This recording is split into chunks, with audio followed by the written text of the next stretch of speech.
logic of what Jim Sawley tried too hard to do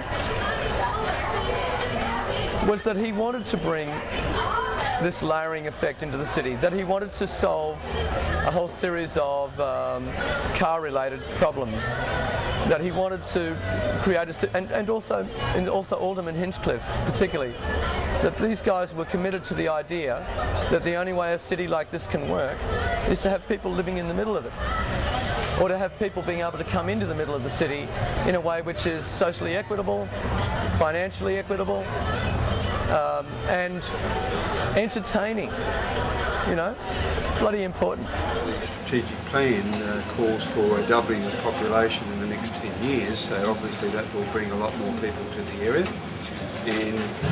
And again, that increase in population will have a change on the area, and also will probably have a change in the market, depending on the people that come to live here, and that may change what the market sells, for instance. Yes, it will. It's going to bring more, I guess it's going to attract people who are in a higher income bracket, because real estate's a little bit more expensive here, and that's what they're trying to do with their urban renewal. So as far as I'm concerned, it's good for me, but I still think, you know, the attraction of the valley is still here. It hasn't lost its essence. You know, it's a little bit offbeat, and that's what everyone likes about it. Well, listen, there are billions and billions of dollars being poured into developments in the New Farm area, in the Newstead area, okay? Of course, there are going to be more people around. I think there'll be more people here if there's more houses and stuff.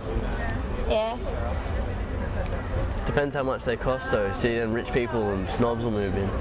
It's becoming more commercialised, like things I've just noticed even in the few years that things are becoming more expensive because of, you know, it's becoming more commercialised. It's not as sort of, it's attracting a lot of tourists as well, the markets, whereas it used to attract like locals, a lot of locals. And old people all seem to retire, you know, on the coast or whatever. It's definitely the younger people who are choosing to live around the valley, you know. Very much biased toward early middle-aged, younger people, couples without children at this stage, who want to live in inner city apartments. Wealthier people. I think it's great. There's a lot of land around that can be, you know, high density living's good rather than spreading out everywhere. I think it's great. It's had an excellent impact on all the businesses around here. It's residential accommodation near businesses, because if people can actually work near where they live, they don't need to travel for 90 minutes a day. That means they're calmer and happier. That means you have an environment where people are enjoying themselves. The values of property have risen dramatically, the standard of buildings have risen dramatically.